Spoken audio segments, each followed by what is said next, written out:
प्रशासनिक भवन, प्रशिक्षण ब्लॉक और कंप्यूटर लैब के लिए भी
माननीय मुख्य अतिथि महोदय, आपकी अनुमति हो तो कार्यक्रम का शुभारंभ किया जाए। बहुत बहुत धन्यवाद। नमस्कार एवं जय हिंद। वर्ष 1923 में अपनी स्थापना के बाद उत्तर प्रदेश न्यायिक सेवा संघ 102 वर्षों की सफल यात्रा को पूर्ण करते हुए आज एक महत्वपूर्ण पड़ाव पर है। यह हमारा परम सौभाग्य है कि आज न्यायिक सेवा संघ के 42वें अधिवेशन का आगाज के लिए माननीय मुख्यमंत्री तथा हमारे न्यायिक परिवार के मुखिया स्वयं उपस्थित हैं। उत्तर प्रदेश न्यायिक सेवा संघ के कर्तव्यनिष्ठ, अनुशासित एवं स्वभाव से संविधान के प्रति निष्ठावान न्यायिक अधिकारियों की तरफ से हम स्वागत करते हैं आज के कार्यक्रम के मुख्य अतिथि माननीय मुख्यमंत्री उत्तर प्रदेश श्री योगी आदित्यनाथ जी, विशिष्ट अतिथि माननीय न्यायमूर्ति श्री अरुण भंसाली, इलाहाबाद उच्च न्यायालय,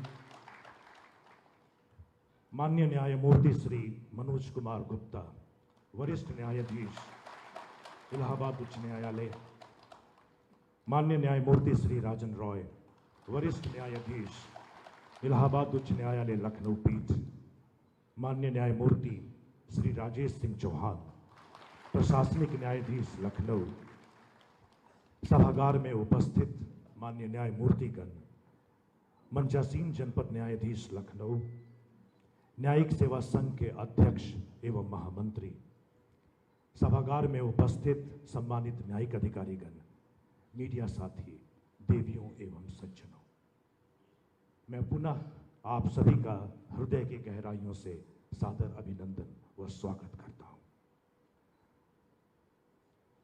हमारे भीतर के ज्ञान और चेतना को प्रज्वलित करने वाला दीपों का जगमगाता प्रकाश स्तंभ अंधकार को दूर भगाने और प्रकाश फैलाने के हमारे संकल्प का प्रतीक है। कार्यक्रम के प्रतीकात्मक शुभारंभ हेतु मैं मंचासीन गणमान्य विशिष्ट अतिथियों को दीप प्रज्वलन हेतु सम्मान पूर्वक सादर आमंत्रित करता हूं।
अब मैं अनुरोध करूंगी आदरणीय अपर जनपद न्यायाधीश लखनऊ श्री रजनीश मोहन वर्मा सर से कि मां शारदे की वंदना के साथ इस कार्यक्रम को आगे बढ़ाएं।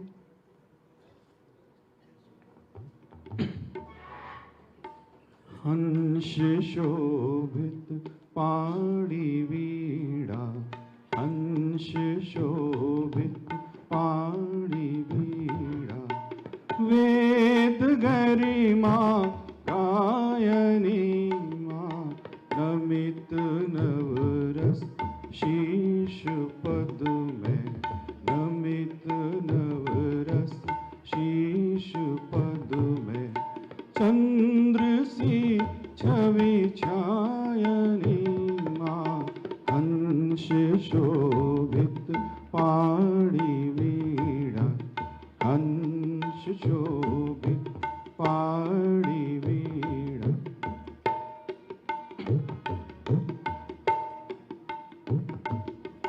पूर्ण शशि की अल्पना तुम, अर्चना का रूप हो मां, अर्चना का रूप हो मां, मुकुट ललिता मां तू मेरी, रूप का प्रतिरूप हो मां, हंस शोभित पाणी वीणा, वेद गरिमा गायनी मां, नमित नवरस शीश पद में, चंद्र सी छवि छायनी मां, हंस शोभित पाणी वीणा।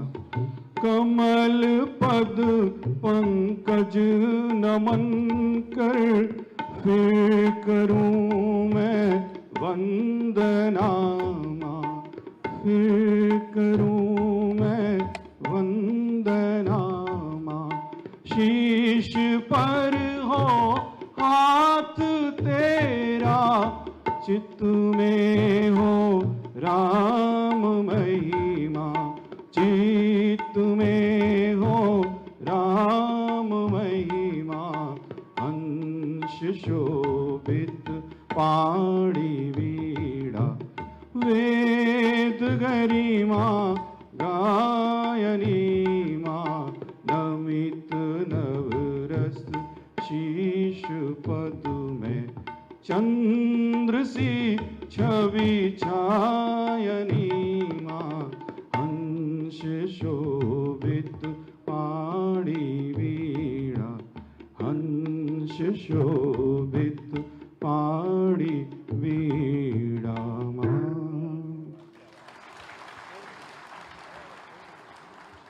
धन्यवाद सर। असतो मां सद्गमय, तमसो मां ज्योतिर्गमय, मृत्युर्मां अमृतम गमय। असत्य से सत्य की ओर, अंधकार से प्रकाश की ओर और मरणता से अमरता की ओर लेकर चलें। ईश्वर से यही वंदना, इसी ध्यान के साथ हम शुभारंभ कर रहे हैं इस ऐतिहासिक और गौरवशाली भव्य आयोजन का और सभी माननीय अतिथिगण का उत्तर प्रदेश न्यायिक सेवा संघ के 42वें अधिवेशन के उद्घाटन समारोह में पुनः सादर स्वागत, हार्दिक अभिनंदन। परंपरा के अनुरूप कार्यक्रम को आगे बढ़ाते हुए मंच पर आसीन हमारे अत्यंत उपलब्धिवान माननीय अतिथिगण के स्वागत के लिए सर्वप्रथम मैं अनुरोध करूंगी आदरणीय जनपद न्यायाधीश लखनऊ श्रीमती बबीता रानी मैम से कि लाइव प्लांट देकर माननीय मुख्यमंत्री श्री योगी आदित्यनाथ जी का स्वागत करें।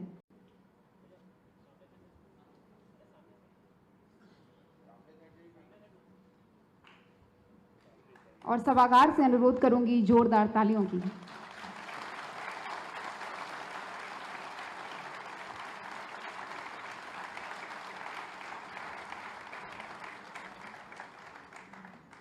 अब मैं विनम्र अनुरोध करूंगी आदरणीय जनपद न्यायाधीश कानपुर नगर श्री चवन प्रकाश सर से कि लाइव प्लांट देकर माननीय मुख्य न्यायमूर्ति श्री अरुण भंसाली मुख्य न्यायाधीश इलाहाबाद उच्च न्यायालय का स्वागत करें।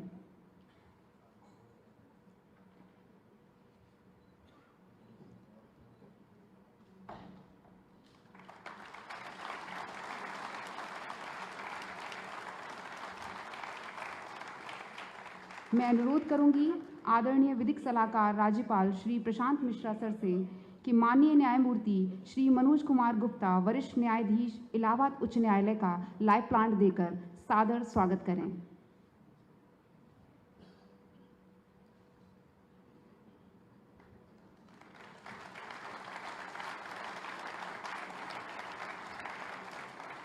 विनम्र अनुरोध आदरणीय जनपद न्यायाधीश बरेली श्री सुधीर कुमार सर से कि माननीय न्यायमूर्ति श्री राजन रॉय वरिष्ठ न्यायाधीश लखनऊ बेंच का लाइव प्लांट देकर स्वागत करें।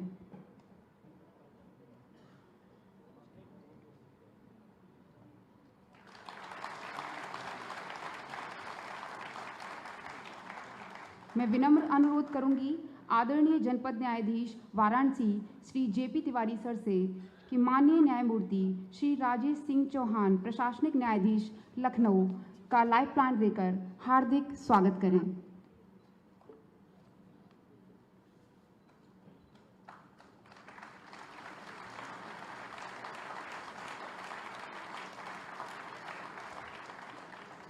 मैं अनुरोध करूंगी आदरणीय पीठासीन अधिकारी मोटर दुर्घटना दावा अधिकरण लखनऊ श्री राजेश उपाध्याय सर से कि आदरणीय जनपद न्यायाधीश श्रीमती बबीता रानी मैडम का लाइव प्लांट देकर हार्दिक अभिनंदन करें।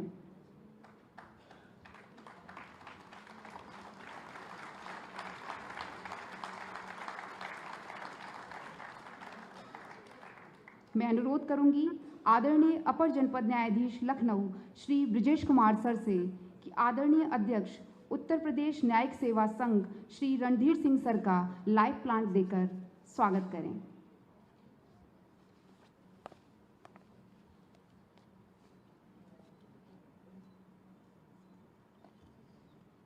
और सभागार से उम्मीद करूंगी कि तालियां बजती रहें।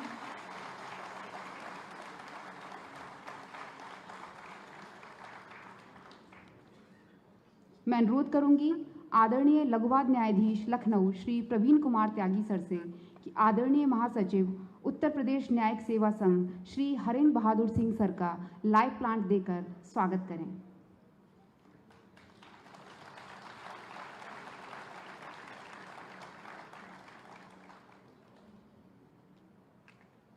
माननीय मंच के स्वागत के बाद मैं इस कार्यक्रम और लखनऊ जजशिप का प्रखर नेतृत्व कर रही आदरणीय जनपद न्यायाधीश लखनऊ श्रीमती बबीता रानी मैडम से अनुरोध करूंगी कि वेलकम स्पीच के माध्यम से सभागार में उपस्थित समस्त न्यायिक अधिकारीगण अतिथिगण का स्वागत करें।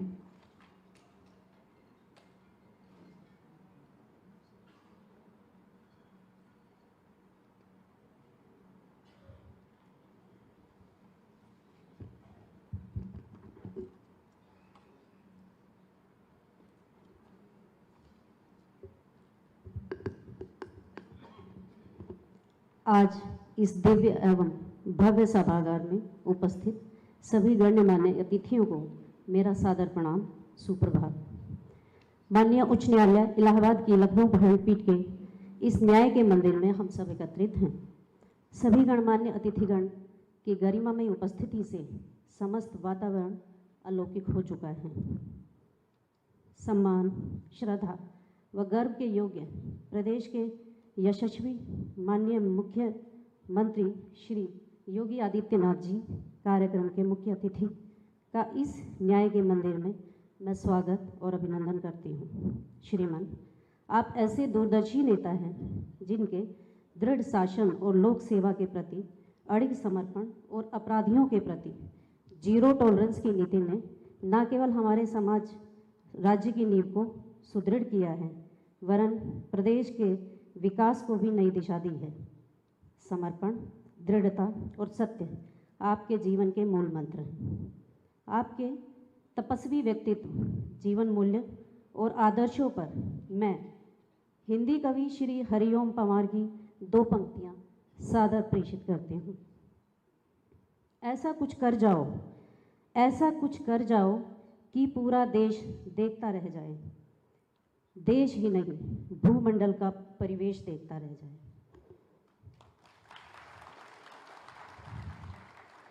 न्यायपालिका को सशक्त बनाने हेतु आधारभूत ढांचे और तकनीकी के क्षेत्र में प्रदत्त आपका सहयोग न्यायिक प्रक्रिया को प्रभावी बनाने में सहायक रहा है।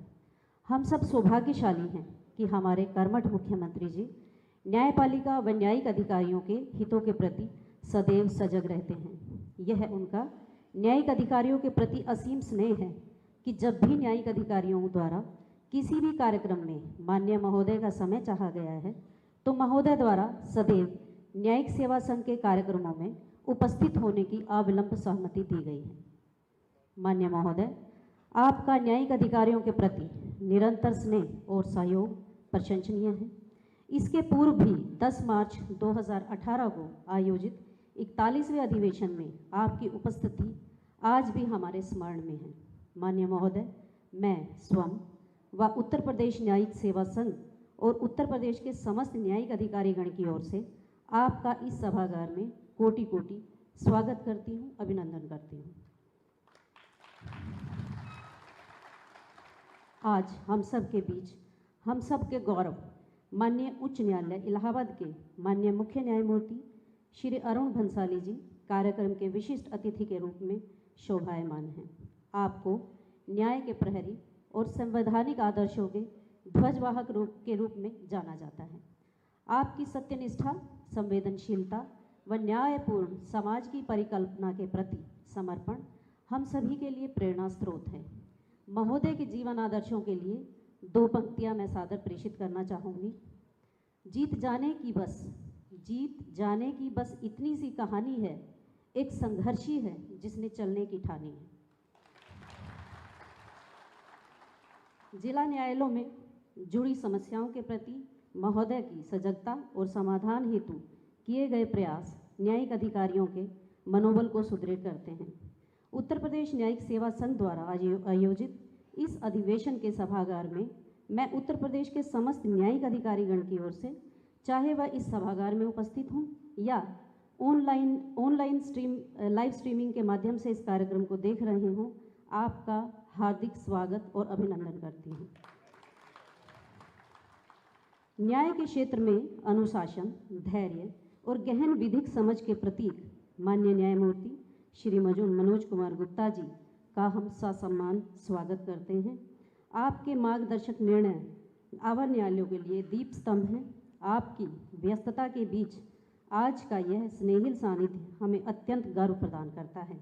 मैं उत्तर प्रदेश न्यायिक सेवा संघ और इस आयोजन के सूत्रधार आयोजन समिति लखनऊ की ओर से आपका सहृदय स्वागत व अभिनंदन करती हूँ। हम सब गौरवान्वित है कि आज हमारे मध्य सभागार में माननीय उच्च न्यायालय लखनऊ पीठ के वरिष्ठ न्यायमूर्ति श्री राजन रॉय जी भी विराजमान हैं। माननीय न्यायमूर्ति अपनी निष्पक्षता, न्यायप्रियता, निर्भीकता व उच्च कोटि के विधिक ज्ञान के लिए जाने जाते हैं। माननीय महोदय, प्रशासनिक न्यायमूर्ति के रूप में पूर्व में भी हम सबको अभिभावक के रूप में अपने आशीर्वचन से संचित कर चुके हैं। आप प्रशासनिक न्यायमूर्ति के रूप में जिला न्यायालय लखनऊ के वादकारियों के कल्याण के लिए सदैव सजग रहे। जिला न्यायालयों के ढांचागत व प्रशासनिक विकास में आपकी भूमिका उल्लेखनीय रही है। आपका इस अवसर पर पधारना हम सब के लिए प्रेरक है। हार्दिक स्वागत एवं अभिनंदन। हम सब गौरवान्वित है कि हमारे बीच सेशन डिवीज़न लखनऊ के प्रशासनिक न्यायमूर्ति श्री राजेश सिंह चौहान जी मंचासीन हैं। आपका व्यवहार, ज्ञान, साहस और धैर्य न्यायिक और प्रशासनिक कार्यों में स्पष्ट झलकता है। आपने कई जटिल परिस्थितियों में न्यायिक अधिकारियों के सम्मान की रक्षा की है, जिसके लिए पूरा न्यायिक समुदाय आपका आभारी है। हम सब साक्षी हैं कि जिला न्यायालय से जुड़ी एक जटिल समस्या जो प्रदेश व्यापी विकराल रूप ले चुकी थी को महोदय ने अपने व्यवहारिक ज्ञान, निर्भीकता, प्रशासनिक अनुभव एवं कुशलता से सुलझाया और न्यायिक अधिकारियों की गरिमा की रक्षा की। आपका हृदय से स्वागत। मैं दिल की गहराइयों से सभागार में विराजमान समस्त माननीय न्यायमूर्तिगण का भी स्वागत व अभिनंदन करती हूँ, जो आज हमें आशीर्वाद देने के लिए और उत्साहवर्धन के लिए हमारे निमंत्रण पर यहाँ पधारे हैं। आपका बहुत स्वागत, अभिनंदन। मैं स्वागत और आभार व्यक्त करती हूँ न्यायिक सेवा संघ के जुड़े उन सेवानिवृत्त माननीय न्यायमूर्तिगण एवं न्यायिक अधिकारीगण का, जो आज इस सभागार में हमें आशीर्वाद देने हेतु पधारे हैं। सभागार में मौजूद अन्य महानुभावों, जिला न्यायाधीशों, प्रत्येक न्यायिक अधिकारी जो इस सभागार में मौजूद है अथवा यूट्यूब लाइव स्ट्रीमिंग से इस कार्यक्रम से जुड़े हैं, आप सभी का मैं इस कार्यक्रम में हार्दिक अभिनंदन करती हूँ। मैं सभागार में उपस्थित विशेष आमंत्रण पर पधारे अपर मुख्य सचिव श्री दीपक कुमार जी और अन्य शासन प्रशासन पुलिस के पदाधिकारीगण का भी स्वागत करती हूँ। मैं सभागार में उपस्थित माननीय महानिबंधक श्री राजीव भारती जी, निदेशक JTRI श्री देवेश चंद सामंत जी, माननीय प्रमुख सचिव श्री विनोद कुमार रावत जी, वरिष्ठ निबंधक श्री प्रदीप कुमार सिंह जी का भी हार्दिक स्वागत करती हूँ, जिनके सहयोग से इस कार्यक्रम का आयोजन संभव हो पाया। सभागार में उपस्थित मीडियाकर्मी, अन्य विभागों से पधारे विशिष्ट अतिथि, रजिस्ट्री के कर्मचारीगण, जिला न्यायालय लखनऊ के कर्मचारीगण का भी मैं अभिवादन और स्वागत करती हूँ, जिनके द्वारा इस अवसर पर उपस्थित होकर कार्यक्रम को सफल बनाने में सहयोग दिया गया। उत्तर प्रदेश न्यायिक सेवा संघ का 100 वर्षों से भी अधिक का गौरवशाली इतिहास है। 27 मार्च 1923 को पंजीकृत यह संघ आज न्यायिक सेवा की एक मजबूत आवाज़ और संगठनात्मक शक्ति का प्रतीक है। यह अवसर केवल एक औपचारिक मिलन नहीं है, अपितु शासन और न्याय, दो संवैधानिक स्तंभों के दिव्य संगम का प्रतीक है। इस प्रेरक उपस्थिति के साथ हम सब न्यायिक अधिकारी यह संकल्प लें कि न्याय की ज्योति प्रज्वलित रहे। हम अपने निर्णयों में निष्पक्ष, निडर और संवेदनशील रहे, जनता के प्रति करुणा और सेवा की भावना बनाए रखें। इस कार्यक्रम की स्मृति पटल पर अंकित करने वाली आप सभी की उपस्थिति के लिए मैं आप सभी महानुभावों का हृदय से आभारी हूँ। जय हिंद, जय भारत।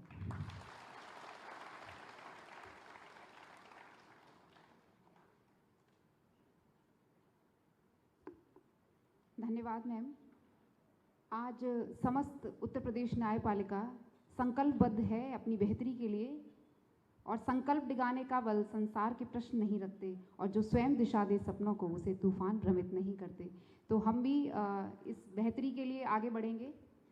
अब मैं कार्यक्रम को आगे बढ़ाते हुए आमंत्रित करूंगी विगत कई वर्षों से उत्तर प्रदेश न्यायिक सेवा संघ के अध्यक्ष के रूप में अनवरत कार्य करने वाले आदरणीय अध्यक्ष श्री रणधीर सिंह जी को कि वह आकर इस कार्यक्रम और संघ के भविष्य के संबंध में हमें आशीर्वचन दें।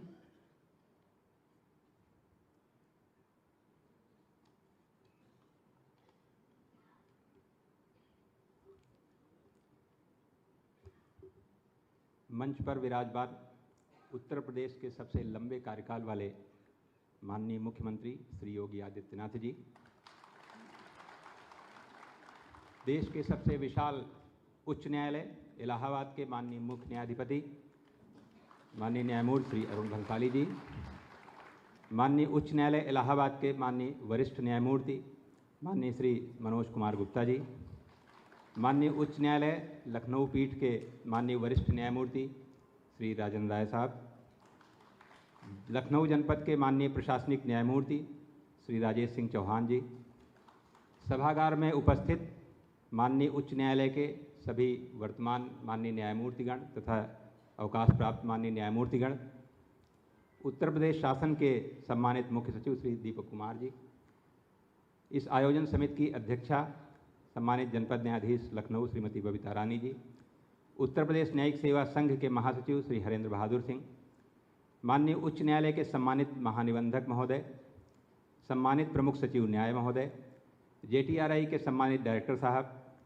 माननीय उच्च न्यायालय लखनऊ के वरिष्ठ निबंधक महोदय, उत्तर प्रदेश से पधारे हुए सम्मानित जनपद न्यायाधीशगण एवं अन्य सम्मानित वर्तमान तथा अवकाश प्राप्त न्यायाधीशगण, प्रिंट व इलेक्ट्रॉनिक मीडिया के पत्रकार बंधुओं, मित्रों, उत्तर प्रदेश न्यायिक सेवा संघ के 42वें अधिवेशन ऐतिहासिक अवसर पर, जबकि हमारा संघ 100 वर्षों से अधिक का अनुभव सहेज चुका है, आप सभी को सादर अभिवादन। यह हमारे लिए गर्व, सम्मान एवं सौभाग्य का अवसर है, जबकि इस मंच पर और इस सभागार में इस व्यवस्था के शीर्ष पर विराजमान महान विभूतियाँ हमारे विशाल न्यायिक परिवार को आशीर्वचन तथा मार्गदर्शन प्रदान करने के लिए पधारी हैं। महोदय, संघ का अधिवेशन मात्र एक समारोह नहीं होता, वरन हम सभी न्यायिक अधिकारी न्याय एवं विधि के जटिल प्रश्नों पर पारस्परिक संवाद तथा अनुभव साझा कर न्याय व्यवस्था को श्रेष्ठतम बनाने के प्रयास भी करते हैं। इस अवसर पर हम न्यायिक अधिकारी नवीन तकनीकी, संचार, सोशल मीडिया तथा मानवीय व्यवहारों में आ रहे बदलाव को दृष्टिगत रखते हुए शीघ्र एवं सुगम न्याय प्रदान करने के उपायों पर विचार विमर्श भी करते हैं। महोदय, गत 75 वर्षों में इस न्यायपालिका में अनेक सकारात्मक बदलाव हुए हैं, किंतु माननीय मुख्यमंत्री महोदय के कार्यकाल में न्यायिक परिवार की दृष्टि से देखें तो द्वितीय राष्ट्रीय वेतन आयोग की संस्तुतियों को लागू किया गया, जिससे न्यायिक अधिकारियों के वेतन तथा भत्तों में वृद्धि हुई। इसके अतिरिक्त पारिवारिक न्यायालय, वाणिज्यिक न्यायालय, भूमि अधिग्रहण अधिकरण, मोटर दुर्घटना प्रतिकर अधिकरण के स्वतंत्र तथा विशेष न्यायालयों का गठन किया गया तथा प्रधान न्यायाधीश व पीठासीन अधिकारियों को जिला न्यायाधीश का स्तर प्रदान किया गया, जो प्रदेश की न्यायपालिका के लिए एक ऐतिहासिक उपलब्धि है, जिसके लिए हम सभी न्यायिक अधिकारी माननीय मुख्यमंत्री महोदय तथा माननीय मुख्य न्यायाधिपति महोदय के प्रति हृदय से आभार व्यक्त करते हैं। लेकिन साथ ही महोदय से यह अनुरोध भी करते हैं कि महोदय, ये जो विशेष न्यायालय हैं अभी प्रारंभिक अवस्था में हैं तथा इनके संचालन में अभी आधारभूत सुविधाओं तथा कर्मचारियों की कमी है। यदि ये सुविधाएं प्राप्त होंगी तो ये जो विशेष न्यायालय हैं और भी बेहतर न्यायिक कार्य संपादन कर सकते हैं। महोदय, न्यायपालिका लोकतंत्र का एक महत्वपूर्ण स्तंभ है एवं जनपद न्यायालय न्याय व्यवस्था का आधार है, किंतु हम सभी इस धारणा से अवगत हैं कि आम जन के मन में ऐसी सोच है कि न्यायालय में तारीख पर तारीख मिलती है तथा करोड़ों मुकदमे लंबित हैं। हम इस बात से इनकार नहीं करते, लेकिन हमें इस बिंदु पर अवश्य विचार करना चाहिए कि इस समस्या का मूल कारण क्या है।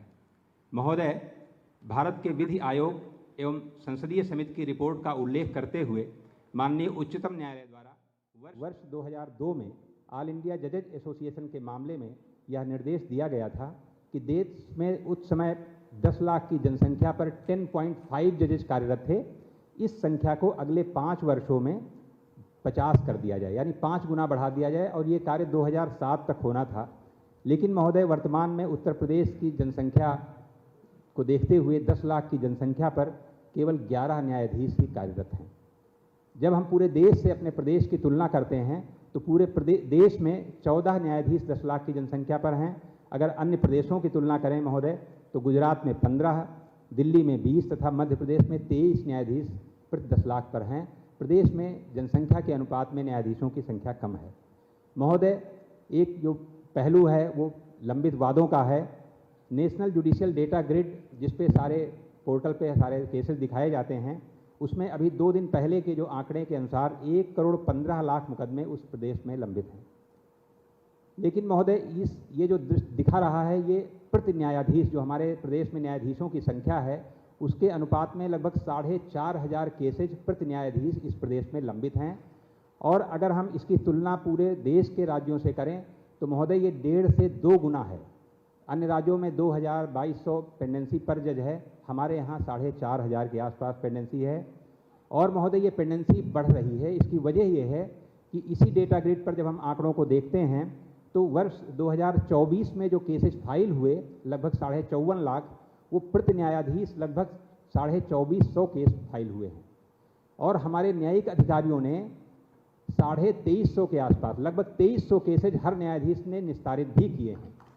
महोदय, ये बहुत बड़ी उपलब्धि है और ये इस परिप्रेक्ष्य में कह रहा हूँ कि पूरे देश में जो दायर मुकदमों की संख्या और निस्तारित मुकदमों की संख्या है, इसमें हमारा प्रदेश प्रति न्यायाधीश के अनुपात में देखें तो 1.5 से 2 गुना हम आगे हैं। महोदय, मैं आंकड़े नहीं दूंगा, लेकिन मैं ये अवश्य कहूँगा, एक आंकड़ा जरूर मैं महोदय दूंगा कि अभी मैंने 2 दिन पहले जो नेशनल डेटा ग्रिड पर जो आंकड़े निकाले, उसमें अभी बताया कि 1,15,000 केसेज पेंडिंग हैं।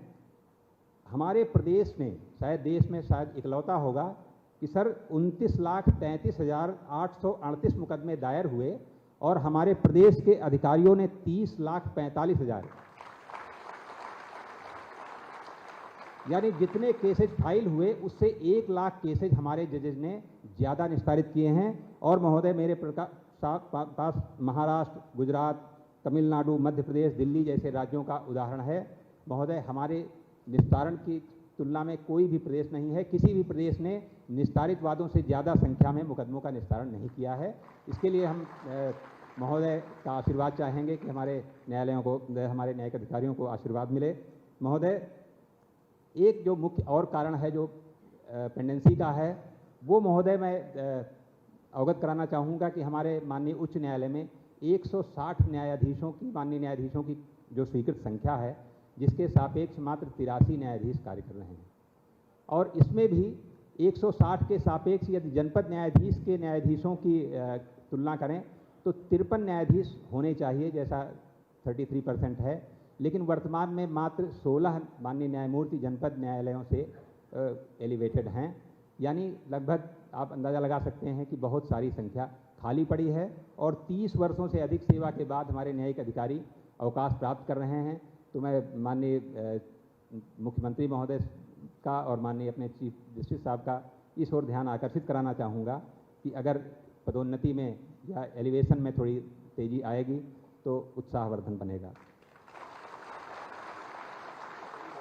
महोदय, एक बिंदु और है, पेंडिंग केसेज हैं, बहुत सारे केस रिकॉर्ड्स खाली हैं, लेकिन माननीय उच्च न्यायालय की विधि व्यवस्था, उच्चतम न्यायालय की तथा जो न्यायिक अधिकारियों का प्रवेश का समय है वो 3 वर्षों की प्रैक्टिस के बाद होता है।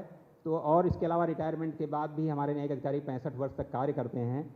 तो महोदय, एक अनुरोध है कि अगर न्यायिक अधिकारियों की अवकाश प्राप्ति की आयु बढ़ा दी जाए, 62 वर्ष कर दी जाए। इस संबंध में माननीय उच्चतम न्यायालय ने निर्देश भी दिया है, तो इसमें हो सकती है। महोदय, एक इशू और है, हमारे जो न्यायिक अधिकारी 2005 के बाद रिटायर हुए हैं, सेकंड जुडिशल पे कमीशन ने उनके लिए भी ओल्ड पेंशन स्कीम के लिए रिकमेंड किया है। कुछ राज्यों ने दिया भी है पुरानी पेंशन स्कीम। तो महोदय से अनुरोध करेंगे, माननीय मुख्यमंत्री महोदय से, कि अगर संभव हो तो हमारे 2005 के बाद जो न्यायिक अधिकारियों ने ज्वाइन किया है उनको भी पुरानी पेंशन का लाभ प्रदान कर दिया जाए।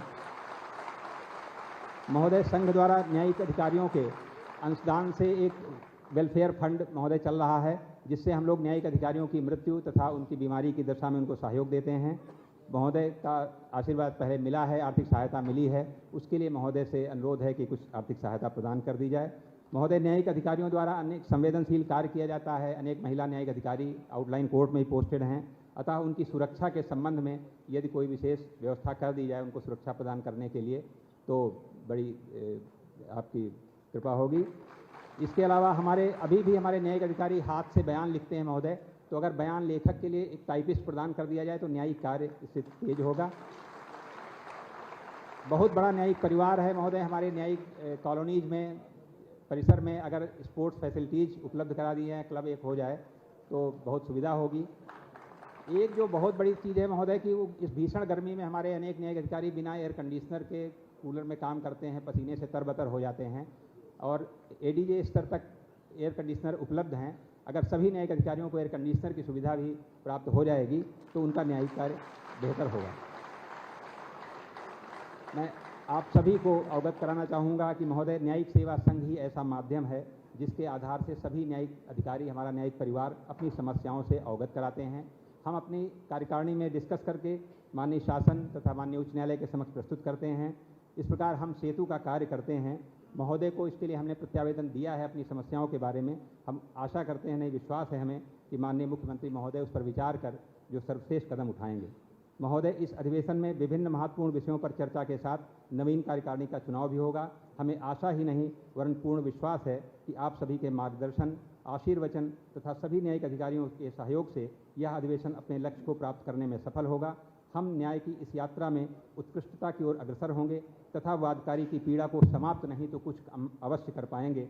अंत में आप सभी अतिथियों, आयोजन समिति तथा न्यायिक अधिकारियों को हृदय से धन्यवाद तथा सादर अभिवादन। नमस्कार।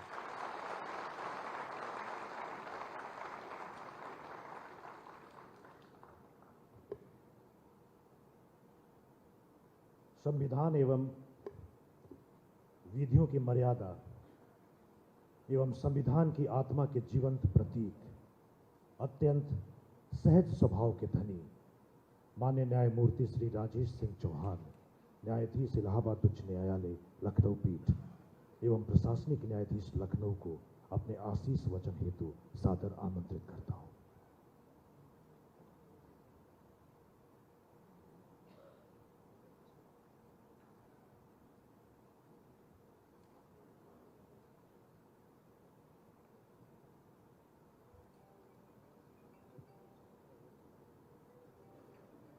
आदरणीय श्री योगी आदित्यनाथ जी, मुख्यमंत्री उत्तर प्रदेश, आदरणीय श्री अरुण भंसाली, मुख्य न्यायाधीश, जस्टिस मनोज कुमार गुप्ता, सीनियर जज इलाहाबाद हाई कोर्ट, जस्टिस राजन राय, सीनियर जज लखनऊ पीठ, हमारे समस्त भ्राता, हमारे सीनियर भ्राता जो रिटायर्ड हैं,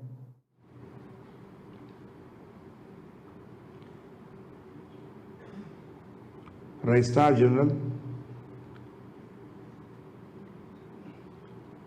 Shri Vinod Rawat ji LR, director JTRI, district जज Lucknow, Shri Deepak Kumar, additional chief secretary of UP,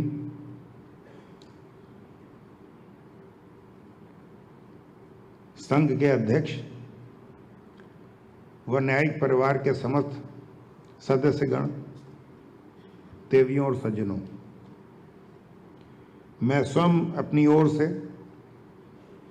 अपने सभी भ्राताओं की ओर से व उत्तर प्रदेश के समस्त न्यायिक परिवार की ओर से माननीय मुख्यमंत्री जी का व माननीय मुख्य न्यायाधीश जी का हार्दिक स्वागत व अभिनंदन करता हूं। यह मेरे लिए सम्मान और सौभाग्य की बात है कि मुझे उत्तर प्रदेश न्यायिक सेवा संघ के इस विराट सम्मेलन को संबोधित करने का अवसर प्राप्त हुआ है।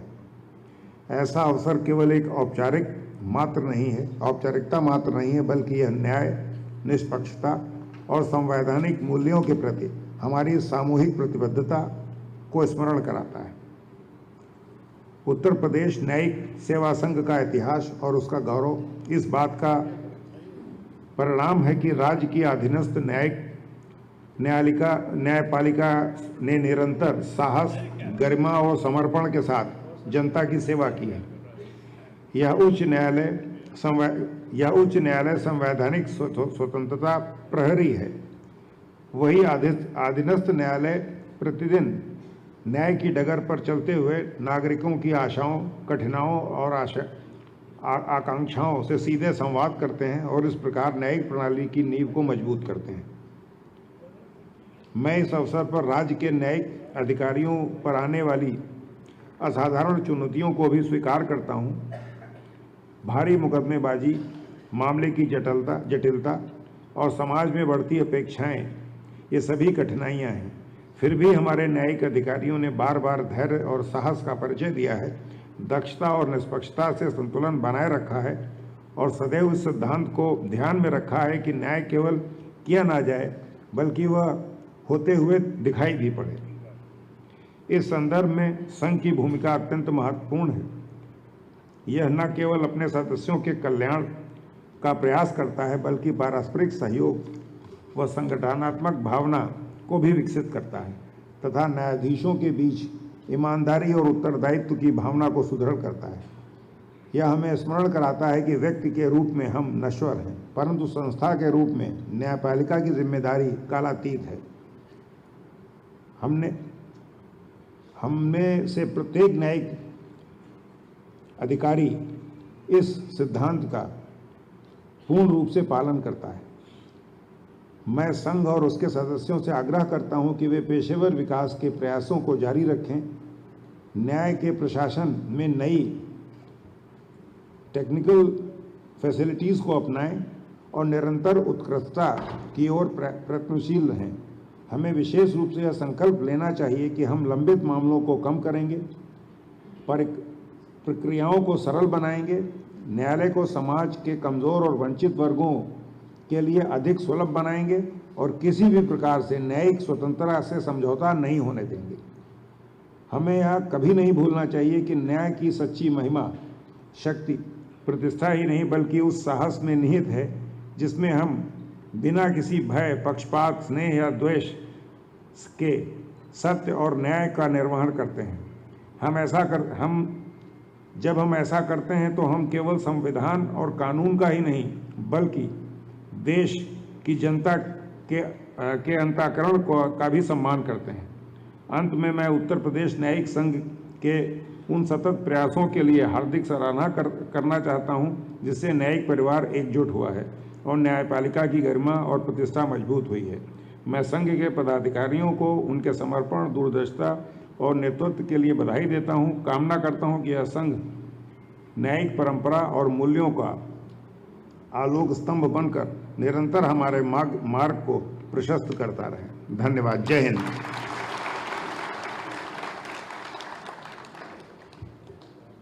आपके प्रेरक वक्तव्य के लिए धन्यवाद माननीय न्यायमूर्ति।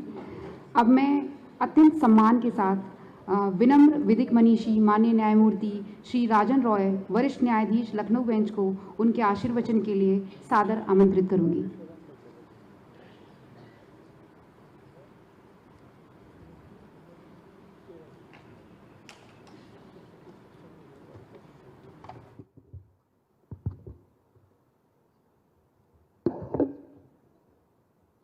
Honorable the Chief Minister of Uttar Pradesh, Honorable the Chief Justice, Allahabad High Court, brother and sister judges, District Judge Lucknow and Chairperson Conference Organizing Committee, President and Secretary General, UP Judicial Services Association, all the judicial officers and all others who are present.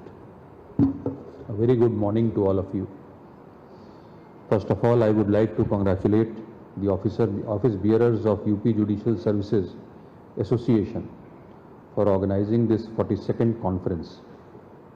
As we all know, Indian judiciary plays a crucial role in ensuring and upholding the rule of law.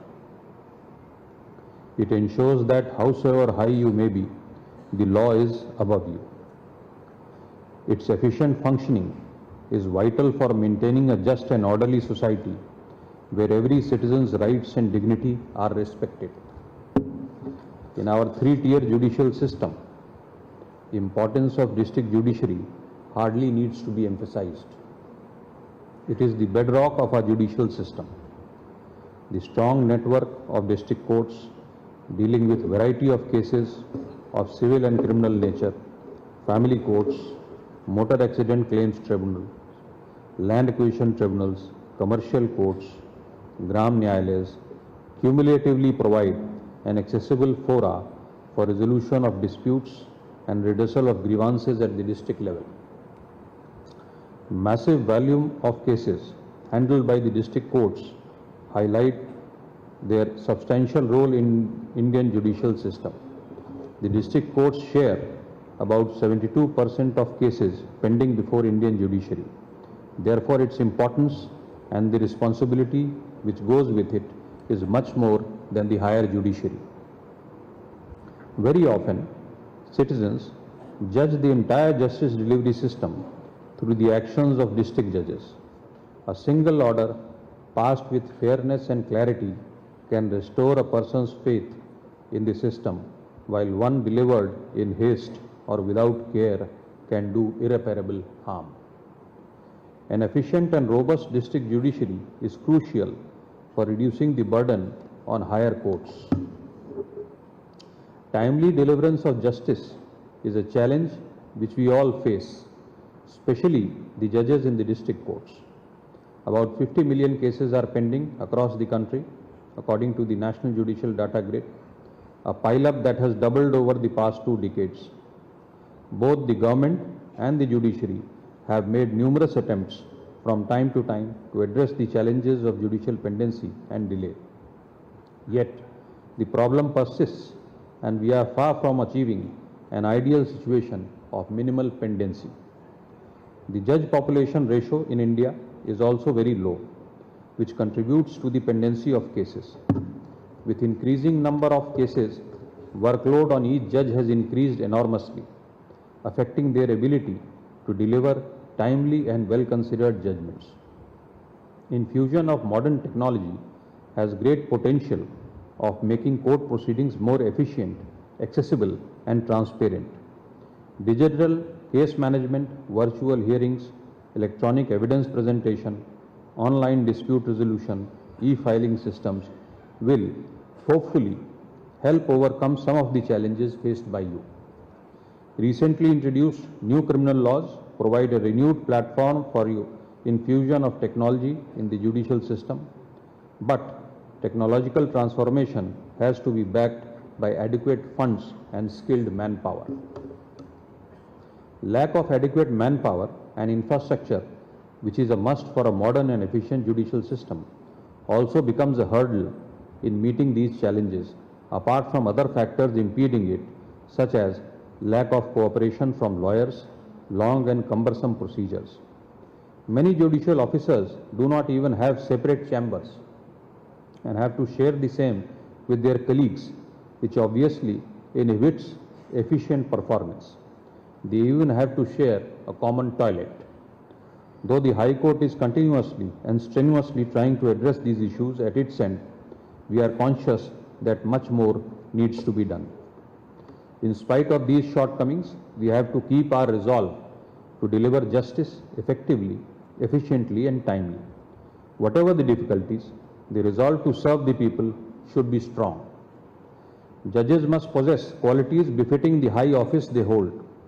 They must exhibit utmost integrity and honesty, both inside and outside the courtroom, as also an unwavering commitment to the cause of justice. We need to instill sensitivity and empathy while performing our judicial functions, of course, within the bounds of law. We must at all times be aware that the office we occupy is not a center of power. It is an opportunity to serve the people. The right attitude, that is, of serving the people, is the basic requirement in the profile of a judge, which needs to be practiced and developed, especially by young judges. As I find that in some of them, the feeling that they occupy an office of status is more overpowering than the feeling that they have been given an opportunity to serve. We should be empathetic to the cry of the common man for justice and not try or pretend to lord over them. Effective and efficient resolution of disputes, civil or criminal, at the district level not only contributes to enforcement of rule of law, but also to maintenance of social order and social harmony. It restores the faith of the public in the legal system. Rendering of substantial justice, irrespective of the social or economic condition of the litigants, is sine qua non of our judicial system. Impartiality and independence of judges are crucial for achieving the constitutional and statutory goals prescribed for them. The challenges before the district judiciary are many, but I have no doubt that with your commitment and resolve, you will be able to overcome all odds and live up to the expectations of the people. I request you all to uphold the high traditions of Indian judiciary even in these difficult times. To young judges, I will say, carry this torch with courage and humility. You are not only guardians of law in your districts, but also the custodians of the people's trust in justice. May you all continue to inspire confidence in the rule of law, uphold the dignity of the institution, and contribute to the strengthening of our democratic ideals. I wish you all the best in your future endeavors. Thank you.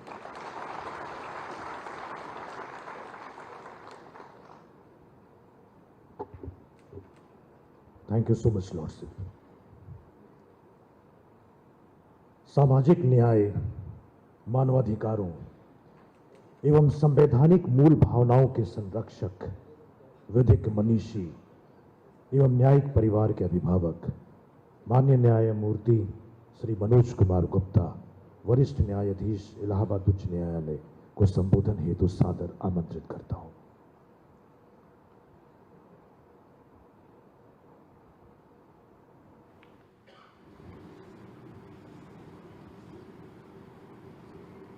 Honorable Chief Minister of UP, Shri Yogi Adityanath Ji,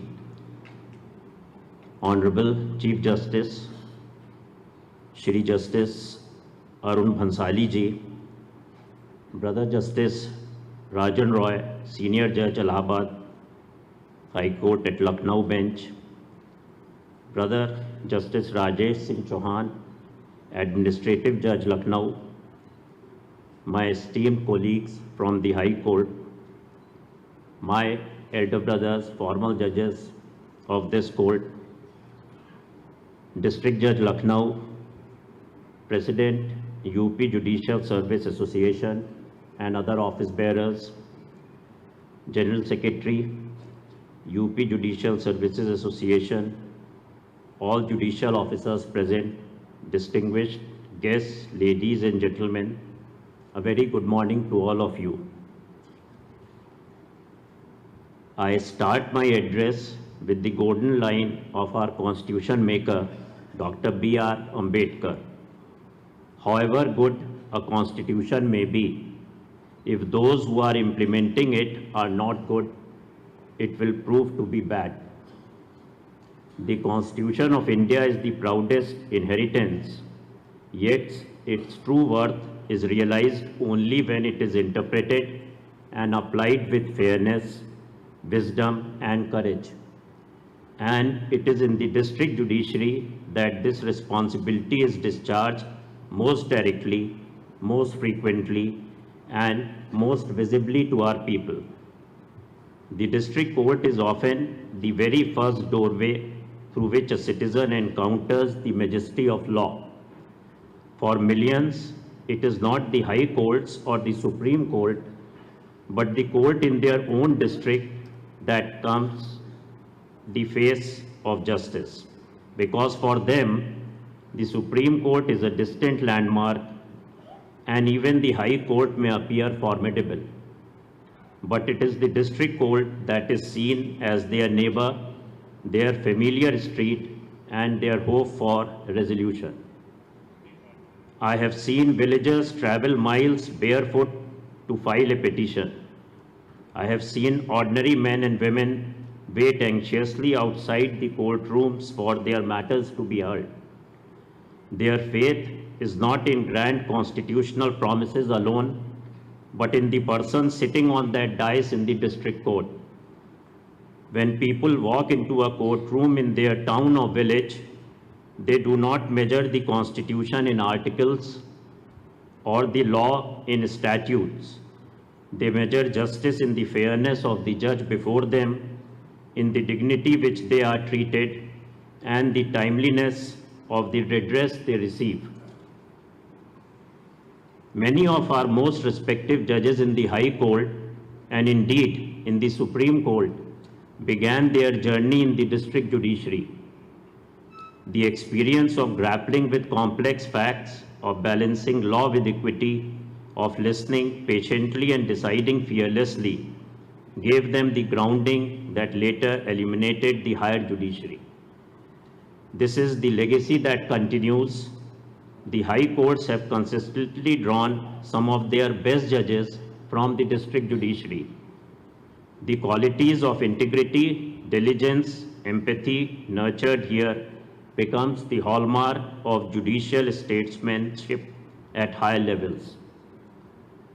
Today, We have a working strength of 2,664. These officers shoulder responsibilities not only in the district courts, but also across tribunals and deputational posts.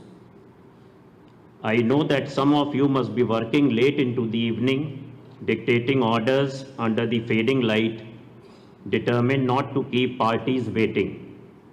I have seen judges travel long distances to conduct inspections of jail or remand homes, often with little fanfare or recognition.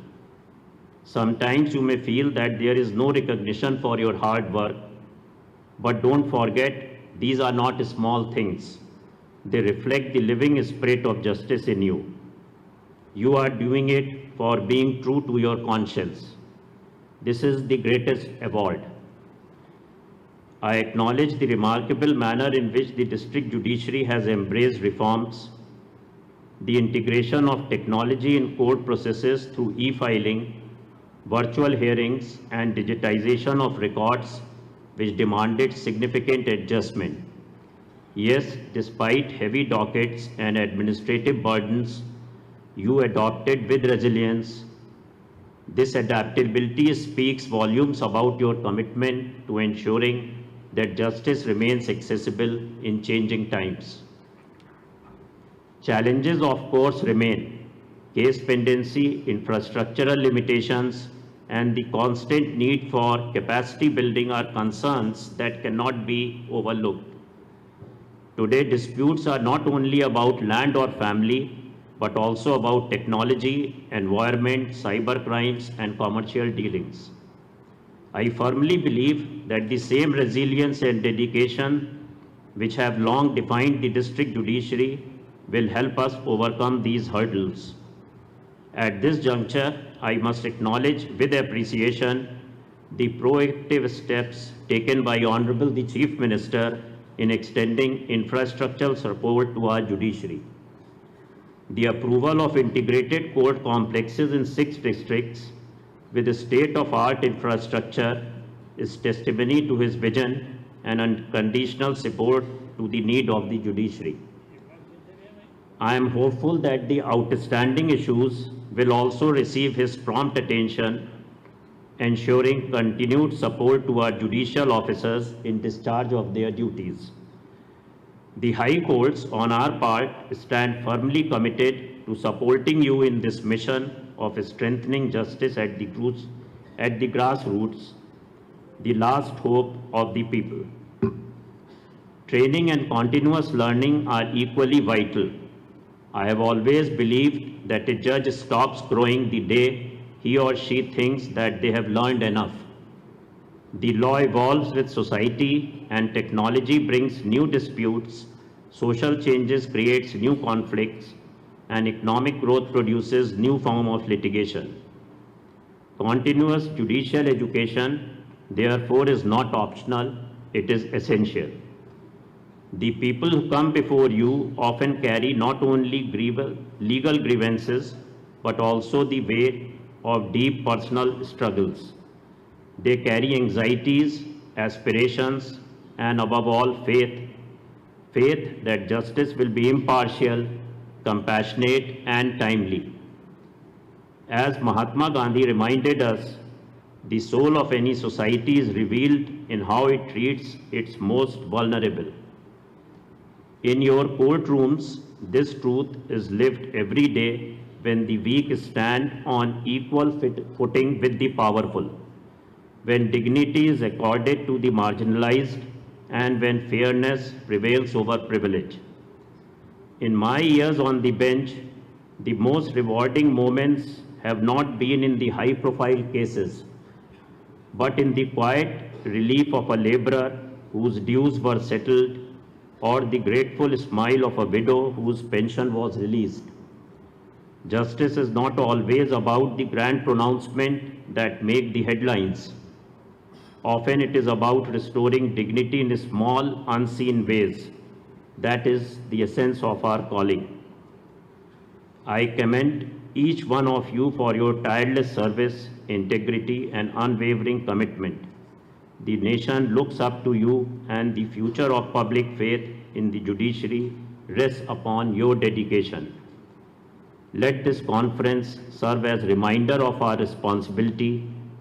Our responsibility is heavy, but it is also noble. If we can ensure that even one litigant walks away feeling heard, feeling respected, then our courts will remain not just halls of law, but homes of justice. Thank you. Jai Hind.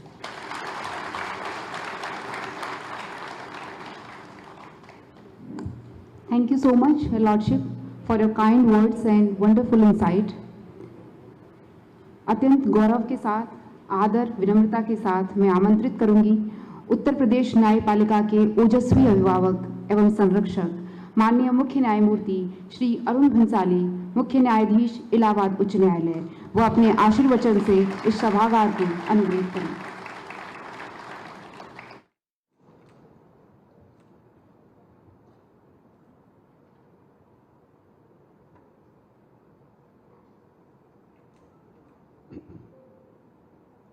Shri Yogi Adityanath ji, Honorable Chief Minister of Uttar Pradesh, Brother Justice M.K. Gupta, Senior Judge, Allahabad High Court, Brother Justice Rajan Roy, Senior Judge, Lucknow, Brother Justice Rajesh Singh Chauhan, Administrative Judge, Lucknow, my esteemed colleagues from the High Court, former judges of this court, Shri Deepak Kumar, Additional Chief Secretary, in charge Chief Secretary UP, Srimati Babita Rani, District Judge, Lucknow, and Chairperson of the Conference Organizing Committee, Shri Randeep Singh, President UP Judicial Services Association, Shri H.B. Singh, Secretary General UP Judicial Services Association, all the judicial officers present, distinguished guests, ladies and gentlemen.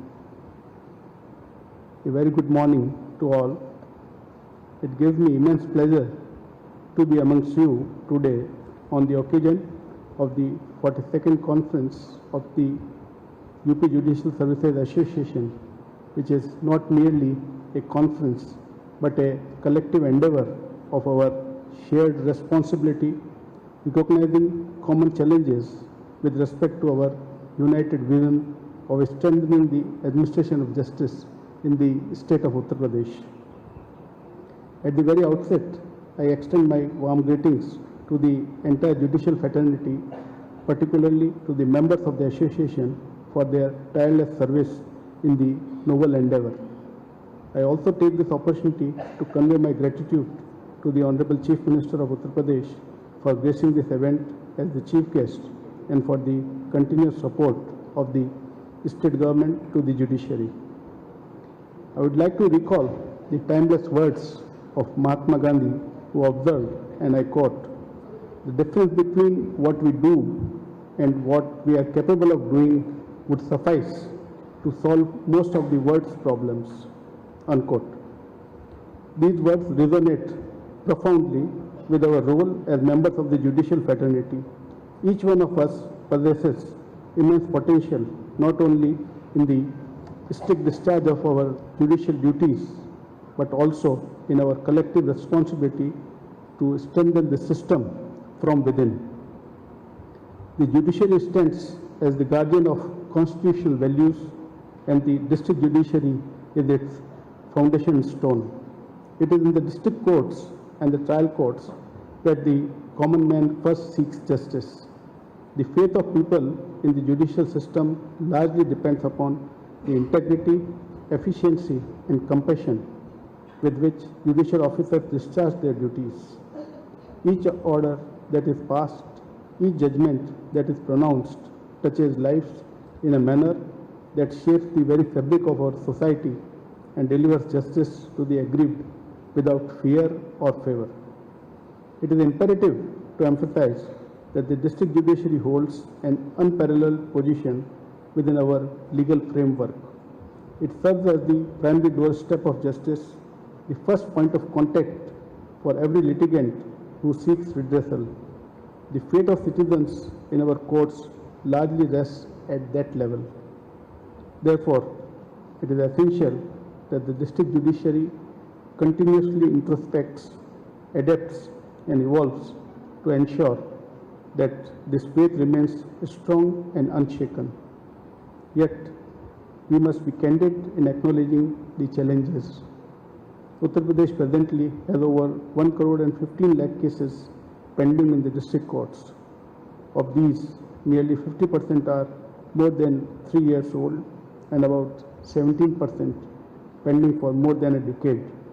On an average, a judge in our district court carries a workload of over 4,300 cases, which is almost double the national average.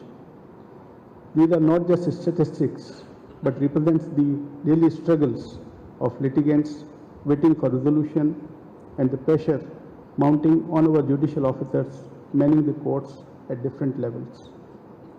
Among the foremost concern is the infrastructure.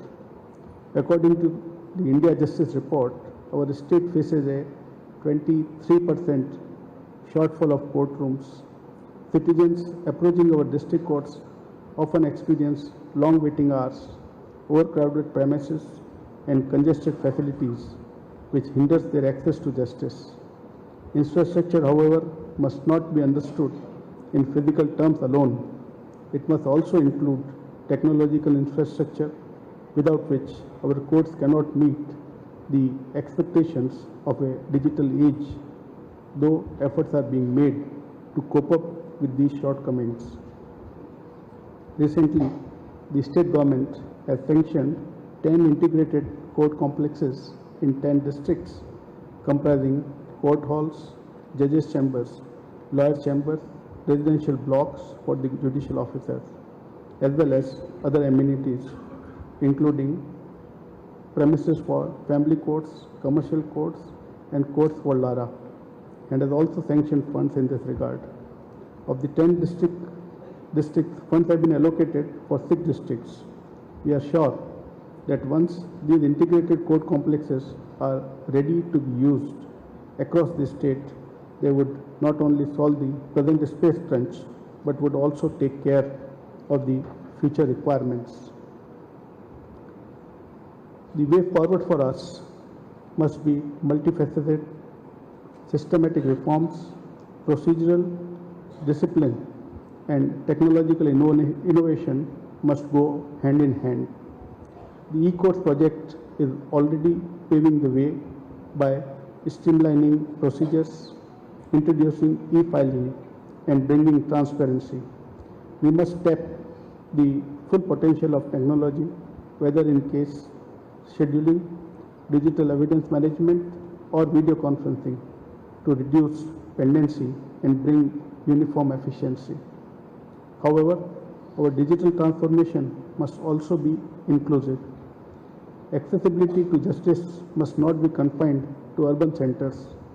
It must extend to the remotest villages, ensuring that no citizen, regardless of geography or social condition, is left behind. At the same time, there are certain encouraging signs. Uttar Pradesh has established 218 fast-track special courts, including 74 exclusive POCSO courts, to ensure speedy disposal of sensitive cases. Nearly 36% of our judicial officers are women, a figure much higher than the national average, reflecting inclusivity and progress. These are foundations we must build upon. An important issue which we must focus upon is the culture of granting frequent adjournments, which is well within our own control and must be deprecated. Repeated delays freezes the progress of cases and prolong the agony of litigants. For the common citizen, adjournments have unfortunately become synonymous with the court proceedings. This perception is disheartening. Every adjournment has consequences. It means deferred rights, postponed relief, and for many, justice denied. Therefore, it is our duty to be conscious that even one avoidable adjournment can carry severe ramifications for those who come to us with hope. Fellow officers, let us remember, justice is not about disposal of files, but about relieving the sufferings of litigants behind those files. The numbers may overwhelm us, but they should also inspire us to innovate and act. Nothing is impossible if we work collectively. At the Supreme Court or the High Court, we can create schemes and policies, but it is your tenacity at the ground level, along with the support of the administration, that changes reality for the litigant. To the young members of the judicial fraternity present here today, I wish to say that the robe you wear is a matter of great pride, but it must always be carried with humility and a sense of responsibility. The power you wield is not a privilege, but a sacred trust. The challenges you face, whether it be huge pendency, limited resources, or external pressures, are not obstacles, but opportunities to demonstrate resilience, wisdom, and fairness, and discharge this noble function with utmost sincerity and honesty. Justice is not only about laws written in the books, but about empathy, patience, and the courage to do what is right even when it is difficult. The Uttar Pradesh Judicial Services Association has, over the decades, worked to unite judicial officers, ensure their welfare, and foster professional growth. As we meet today, let us not only review our challenges, but also renew our commitment to excellence. We must aspire towards judicial advancement through constant learning, use of technology, and timely delivery of justice. We must strengthen our ethical foundations so that no temptation, no influence, and no fear ever diverts us from the path of righteousness. We must remain conscious of our duties towards the society and ensure that every litigant knocking the doors of courts must have a sense of assurance that justice would be done without bias or delay. I deeply appreciate the dedication with which the judicial officers across Uttar Pradesh have been serving the cause of justice, often under difficult circumstances. I assure you that we all are conscious of your problems and are committed to improving the infrastructure, ensuring transparency in service matters, and enhancing opportunities for training and self-development. I also urge the state government to continue extending its invaluable support so that together we can strengthen the justice delivery system to ensure speedy and timely justice to all. As I draw to a close, let me recall a simple truth. Our judicial system is only as strong as its district judiciary. We are committed to strengthen the district judiciary by safeguarding the welfare and dignity of our judicial officers and to ensure that their voice will always be heard to strengthen the entire edifice of justice. We are here not only to dispense justice, but also to engage in a continuous process of introspection and improvement. Let this conference be a milestone in that journey, a journey towards a district judiciary that is efficient, compassionate, and worthy of the immense trust that citizens repose in it. I congratulate the Uttar Pradesh Judicial Services Association for its tireless efforts and enduring unity. The High Court stands with you, not above you, but besides you, as a fellow traveler in the service of justice. Together, let us ensure that the courts of Uttar Pradesh remain true temples of fairness, where truth is honored, dignity is upheld, and justice is delivered with empathy, without delay, fear, or favor.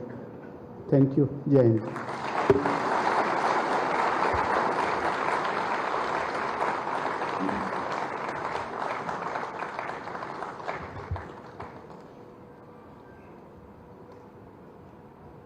Thank you so much my Lord. भारतीय संघ के सबसे बड़ी लोकतांत्रिक इकाई उत्तर प्रदेश का यह सौभाग्य है कि इसकी विकास यात्रा को आगे बढ़ाने हेतु उसे एक प्रेरणादायी एवं प्रभावी नेतृत्व, असीम क्षमताओं से युक्त मुख्यमंत्री का नेतृत्व प्राप्त हुआ है। अब मैं उत्तर प्रदेश न्यायिक सेवा संघ के इस 42वें अधिवेशन के मुख्य अतिथि उत्तर प्रदेश के माननीय मुख्यमंत्री श्री योगी आदित्यनाथ जी को अध्यक्षीय संबोधन हेतु सादर आमंत्रित करता हूं।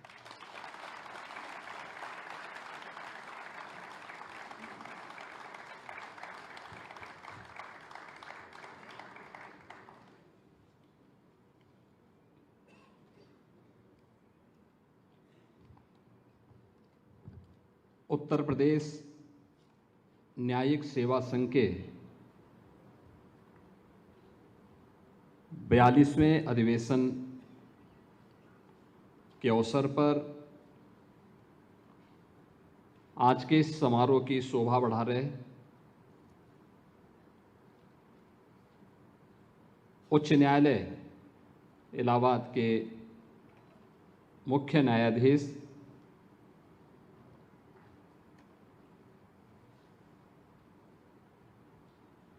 परम सम्मानीय जस्टिस अरुण भंसाली जी,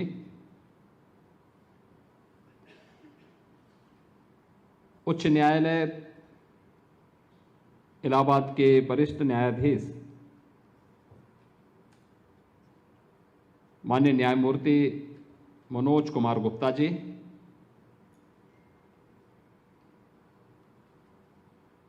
उच्च न्यायालय लखनऊ खंडपीठ के वरिष्ठ न्यायाधीश न्यायमूर्ति श्री राजन राय जी,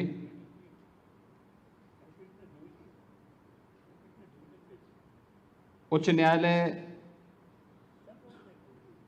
लखनऊ पीठ के और लखनऊ के प्रशासनिक न्यायाधीश न्यायमूर्ति श्री राजेश सिंह चौहान जी, जिला न्यायाधीश लखनऊ श्रीमती बबीता रानी जी, उत्तर प्रदेश न्यायिक संघ के सेवा संघ के अध्यक्ष श्री रणधीर सिंह जी, सचिव उत्तर प्रदेश न्यायिक सेवा संघ से हरेंद्र बहादुर सिंह जी, आज के इस समारोह में उपस्थित इलाहाबाद उच्च न्यायालय से जुड़े हुए हमारे सभी सम्मानित न्यायमूर्तिगण, अवकाश प्राप्त न्यायमूर्तिगण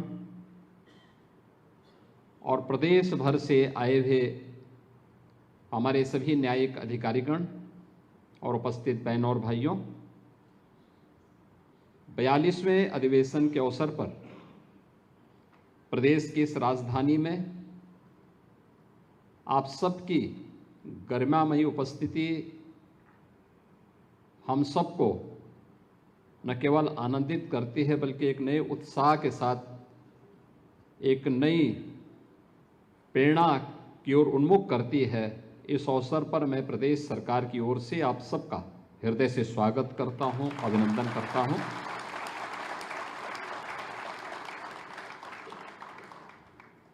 मेरे लिए यह अवसर इसलिए भी महत्वपूर्ण है कि उत्तर प्रदेश न्यायिक सेवा संघ के इससे पूर्व सन 2018 के अधिवेशन में भी मुझे आने का अवसर प्राप्त हुआ था और उस अवसर पर मुझे यह देख करके प्रसन्नता की अनुभूति हुई थी कि यह केवल एक संघ का अधिवेशन मात्र नहीं बल्कि उन बेस्ट प्रैक्टिसेस पर भी जोर देने का प्रयास होता है जो किसी भी संस्था के भविष्य को तय करने में एक निर्णायक भूमिका का निर्वहन करती है। यह अधिवेशन ऐसे समय में आयोजित हो रहा है जब भारत के संविधान के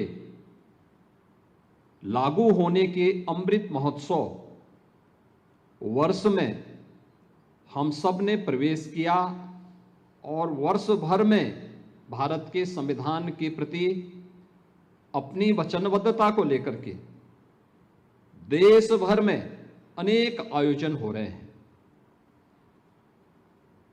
भारत के संविधान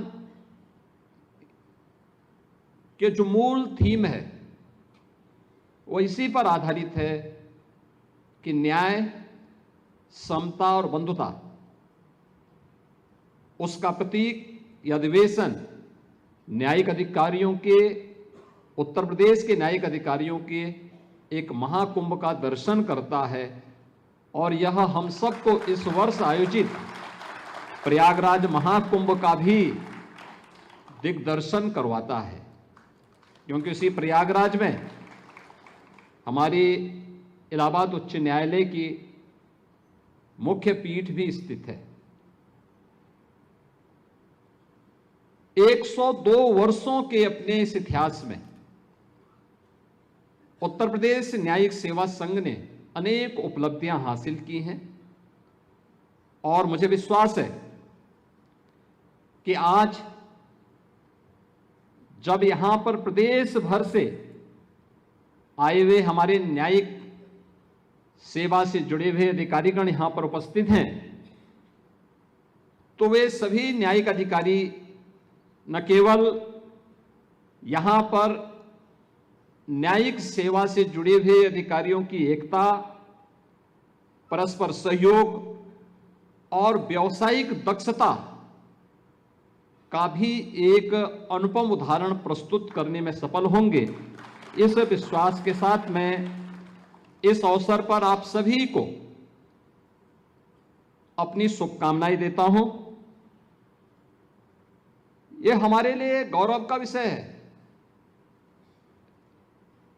कि देश का सबसे बड़ा और दुनिया का किसी भी राज्य से जुड़ा हुआ सबसे बड़ा उच्च न्यायालय हमारे प्रदेश में स्थित है। आज यहां प्रदेश के हमारे मुख्य न्यायाधीश जी का भी और प्रदेश के हमारे इलाहाबाद उच्च न्यायालय और लखनऊ उच्च न्यायालय के हमारे वरिष्ठ जो न्यायाधीश हैं, उनके अलावा हमारे तमाम अन्य न्यायमूर्ति गणों का हमें यहां सानिध्य प्राप्त हो रहा है। ये मेरे लिए और खास तौर पर उत्तर प्रदेश के लिए अत्यंत महत्वपूर्ण है, क्योंकि किसी भी राज्य के लिए उसके परसेप्शन को वहां के जनमानस में विश्वास के रूप में प्रस्तुत करने के लिए देश और दुनिया के सामने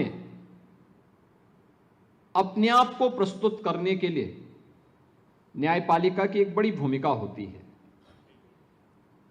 हम सब जानते हैं कि देश की आजादी के अमृत महोत्सव वर्ष के अवसर पर देश के यशस्वी प्रधानमंत्री जी ने देशवासियों को देश की आजादी के शताब्दी महोत्सव के अवसर पर एक विकसित भारत के संकल्प के साथ जोड़ा था। विकसित भारत कैसा होगा, इसकी शुरुआत हमें अपनी इकाई से प्रारंभ करना होगा। हम राज्य में कार्य कर रहे हैं तो विकसित भारत का विकसित उत्तर प्रदेश, हम लोग जनपद में कार्य कर रहे हैं तो विकसित उत्तर प्रदेश का विकसित जनपद, हम जिस क्षेत्र में काम कर रहे हैं उन क्षेत्रों में केवल विकास की इकाई आर्थिक क्षेत्र में नहीं, बल्कि समग्रता को लेकर के जब चलेगी तो वह समग्रता सबकी खुशहाली का कारण बनेगा, सबकी समृद्धि का कारण बनेगा। और उसका रास्ता प्रारंभ होता है एक सुदृढ़ न्यायिक व्यवस्था से। न्याय सुगम भी हो और त्वरित भी हो। सुशासन के लक्ष्य को अगर हमें प्राप्त करना है तो हमें न्याय को उतना ही सुगम और उतना ही त्वरित भी बनाना पड़ेगा। और इस दिशा में जो प्रयास हुए हैं, मैं यहां पे न्यायिक सेवा संघ के अध्यक्ष जी का उनका वक्तव्य सुन रहा था, देख रहा था कि कैसे गत एक वर्ष में, यानी वर्ष 2024 में अगर हम देखते हैं तो हमारी जनपद और ट्रायल कोर्ट्स में 72 लाख मामलों का निस्तारण हुआ है। यानी 72 लाख एक बड़ी संख्या है, लेकिन आज भी हमारे सामने चैलेंज है कि 1,15,00,000 से अधिक मामले हमारे पास लंबित पड़े हुए हैं। जितने नए मामले आए थे उससे ज्यादा मामलों को हम लोगों ने समाधान किया, और उसका परिणाम प्रदेश के अंदर भी आप सबको देखने को मिल रहा होगा। हमारी स्पीड जितनी तेज होगी, हम आम जन के मन में उतना ही दृढ़ विश्वास बनाने में सफल होंगे। और उन सभी बातों को ध्यान में रख करके ही सरकार ने भी इस बात को सुनिश्चित किया है कि हम भी उस दिशा में न्यायिक व्यवस्था को और भी सुदृढ़ बनाने के लिए, न्याय को और भी सुगम और त्वरित बनाने में राज्य सरकार भी अपनी भूमिका का निर्वहन कर सके। मैं अभिनंदन करूंगा आप सबका इस बात को लेकर के कि नए भारत में न्यायिक प्रणाली कैसे होनी चाहिए। उस दृष्टि से 3 नए कानून 1 जुलाई 2024 से लागू हुए, और प्रारंभ में जो आशंका थी कि ये 3 नए कानून लागू होने, इसको आगे बढ़ने में कठिनाई होगी, समझने में दिक्कतें होंगी, लेकिन न्यायिक अधिकारियों ने जितनी तत्परता के साथ इसे लागू किया और आज आम जनमानस के बीच में, यानी 1 वर्ष के अंदर ही यह साबित हो गया कि 3 नए कानून अब दंड पर आधारित नहीं बल्कि न्याय की सुदृढ़ व्यवस्था पर भारत की न्यायपालिका की नींव को और मजबूती के साथ आगे बढ़ाने में सफलतापूर्वक आगे बढ़ रहे हैं। यह हमारी न्यायिक प्रणाली और भारत के लोकतंत्र की एक मजबूत इमारत को आगे बढ़ाने में एक मील के पत्थर साबित होने जा रहे हैं। यह हमने पिछले 1 वर्ष के अंदर फिर से इस बात को महसूस किया है। आज के इस अवसर पर जब हम यहां पर इस सम्मेलन में यहां पर उपस्थित हुए हैं, मैं जरूर इस बारे में ध्यान भी आकर्षित करना चाहूंगा कि उत्तर प्रदेश सरकार इस बात के लिए प्रतिबद्ध है, क्योंकि मेरा यह मानना है सुशासन के लक्ष्य को हम लोग न्यायपालिका के द्वारा किए जाने वाले कार्यों और एक आम जनमानस को जितनी भी समय पे सस्ती और सुगम न्याय उपलब्ध हो सकता है, वह हमारे सुशासन के लक्ष्य को प्राप्त करने के लिए और विकसित भारत के प्रति हमारी प्रतिबद्धता को आगे बढ़ाने में निर्णायक भूमिका का निर्वहन करने वाला है। और इस दृष्टि से हम लोग प्रारंभ से इस बारे में पूरी प्रतिबद्धता के साथ कार्य करते रहे हैं और इसमें सरकार ने हर स्तर पर प्रयास भी किया है। 2024-25 में माननीय उच्च न्यायालय इलाहाबाद के माननीय न्यायमूर्तिगणों के लिए प्रयागराज में आवास के निर्माण के लिए 62 करोड़ 41 लाख रुपए की हम लोगों ने प्रशासनिक और वित्तीय सहायता स्वीकृति दी है। इसी प्रकार से लखनऊ बेंच के भी माननीय न्यायमूर्तिगणों के लिए आवासीय सुविधा के लिए 117 करोड़ रुपए की प्रशासनिक और वित्तीय स्वीकृति हम लोग पहले ही उपलब्ध करवा चुके हैं। उच्च न्यायालय लखनऊ के यहां के अधिकारियों और कर्मचारियों के लिए भी 99 करोड़ रुपए की आवास निर्माण की सहायता हम लोग उत्तर प्रदेश सरकार के द्वारा पहले ही उसको जारी कर चुके हैं। और प्रयागराज में भी माननीय उच्च न्यायालय के अधिकारियों के लिए 896 आवास भवनों के निर्माण के लिए भी हम लोगों ने प्रदेश सरकार की ओर से एक सैद्धांतिक स्वीकृति पहले ही जारी कर दी है। वातकारी खंड के निर्माण के लिए 112 करोड़ 6 लाख रुपए, इसके प्रस्ताव को भी हम लोग सैद्धांतिक रूप से आगे बढ़ा चुके हैं और प्रयागराज में उच्च न्यायालय इलाहाबाद के हेरिटेज भवन के रखरखाव के लिए भी 44 करोड़ 91 लाख रुपए की प्रशासनिक और वित्तीय स्वीकृति राज्य सरकार पहले ही जारी कर चुकी है, जिसके बारे में भी हमारे मुख्य न्यायाधीश महोदय ने ध्यानाकर्षित किया है। न्यायालय के इंफ्रास्ट्रक्चर के बारे में, इंटीग्रेटेड कोर्ट कॉम्प्लेक्स के बारे में, और इसके बारे में हम लोग प्रदेश सरकार ने एक नई व्यवस्था आगे बढ़ाई है जो इंटीग्रेटेड कोर्ट कॉम्प्लेक्स की है, जिसमें जो एक नई संकल्पना है जिसमें जनपद न्यायालय, मोटर एक्सीडेंट से जुड़े हुए जो भी हमारे इस प्रकार के ट्रिब्यूनल हैं, परिवार न्यायालय हैं, हमारे कॉमर्शियल कोर्ट्स हैं और लैंड एक्विजिशन से जुड़े हुए कोर्ट्स हैं, इनसे जुड़े हुए इन सब के लिए भी एक अच्छा इंफ्रास्ट्रक्चर डेवलप हो, इन सभी को एक हम लोग इंटीग्रेटेड कॉम्प्लेक्स उपलब्ध करा सकें। इसके लिए 10 जनपदों में हम लोगों ने इंटीग्रेटेड कोर्ट कॉम्प्लेक्स के लिए अपनी सैद्धांतिक स्वीकृति दी है, जिसमें से 6 जनपदों के लिए हम लोगों ने 1645 करोड़ रुपए की राशि जारी भी कर दी है, जिस पर बहुत शीघ्र एक नए यानी न्यू मॉडल के इंटीग्रेटेड कोर्ट कॉम्प्लेक्सेस हमें वहां उपलब्ध होंगे। इसके अलावा महिलाओं के प्रति अपराध और राज्य सरकार की उसके प्रति गंभीरता को ध्यान में रख करके हम लोगों ने POCSO courts, fast track court और अन्य न्यायालयों की आवश्यकताओं को ध्यान रखते हुए 381 न्यायालयों के गठन को भी अब तक हम लोग पूरा कर चुके हैं। केंद्र सरकार के द्वारा जो कोर्ट रूम एवं आवासीय निर्माण के लिए भी धनराशि समय समय पर जारी की जाती है, वह 2023-24 में 148 करोड़, 2024-25 में 239 करोड़, 2025-26 में अब तक 75 करोड़ से अधिक की धनराशि राज्य सरकार जारी कर चुकी है। जनपदीय न्यायालयों में सीसीटीवी कैमरा और अन्य सुरक्षा उपकरणों के लिए 92 करोड़ रुपए से अधिक की प्रशासनिक और वित्तीय स्वीकृति पहले ही जारी की जा चुकी है। फायर फाइटिंग आदि की स्थापना के लिए 59 जनपदों के लिए अब तक 19 करोड़ रुपए से अधिक की धनराशि भी अमुक्त की जा चुकी है।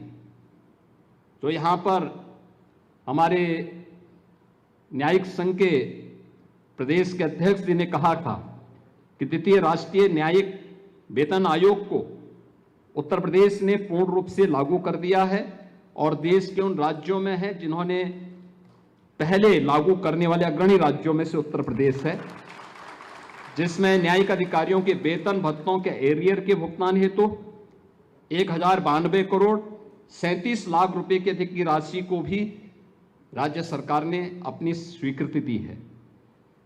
उत्तर प्रदेश में जो यहाँ पे न्यायिक प्रशिक्षण और अनुसंधान संस्थान है, इसमें 400 बेडेड न्यायिक अधिकारियों की हॉस्टल के निर्माण के लिए भी 54 करोड़ 28 लाख रुपए से अधिक की धनराशि स्वीकृति की जा चुकी है और परियोजना लगभग पूर्ण हो चुकी है।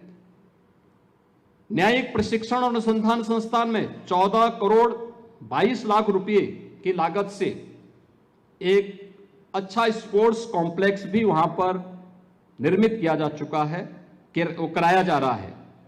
इसके अलावा संस्थान में वहां पर अत्याधुनिक लेक्चरर हॉल, प्रशासनिक भवन, प्रशिक्षण ब्लॉक और कंप्यूटर लैब के लिए भी 8 करोड़ 77 लाख रुपए स्वीकृति किए गए हैं। ऑडिटोरियम के लिए 2 करोड़ 36 लाख रुपए और संस्थान परिसर के लिए उस पूरे परिसर के अधिकारियों के आवास की सुविधा, उनकी मरम्मत आदि के लिए भी 1 करोड़ 68 लाख रुपए की धनराशि स्वीकृत की जा चुकी है। प्रदेश के अंदर संस्थान और अन्य उससे जुड़े हुए जो संगठन है, संस्थाएं हैं, उनके रखरखाव के लिए अब तक 81 करोड़ रुपए की राशि स्वीकृत की जा चुकी है। प्रदेश में राज्य विधिक सेवा प्राधिकरण के भी नवीन कार्यालय के लिए 22 करोड़ 92 लाख रुपए की राशि से यह निर्मित किया गया है और डॉक्टर राजेंद्र प्रसाद राष्ट्रीय विधि विश्वविद्यालय प्रयागराज के निर्माण के लिए भी 387 करोड़ रुपए से अधिक की राशि इसे उपलब्ध करवाई गई है, जिस पर निर्माण कार्य प्रगति पर है। इसके अलावा प्रदेश में 110 ग्राम न्यायालय क्रियाशील किए जा चुके हैं और अन्य जगह जहां से भी हमें प्रस्ताव प्राप्त हो रहे हैं उसे प्राथमिकता के आधार पर आगे बढ़ाने की कार्रवाई प्रारंभ की गई है। आने वाले समय में प्रदेश के अंदर न्यायालयों में हम लोग आधुनिक तकनीक का उपयोग कर सकें, वाद प्रबंधन से संबंधित डाटाबेस विश्लेषण और एआई का उपयोग भी हमारे न्यायालयों में हो सके, न्यायिक व्यवस्था के कार्यों को उससे हम और उन्नत बना सकें।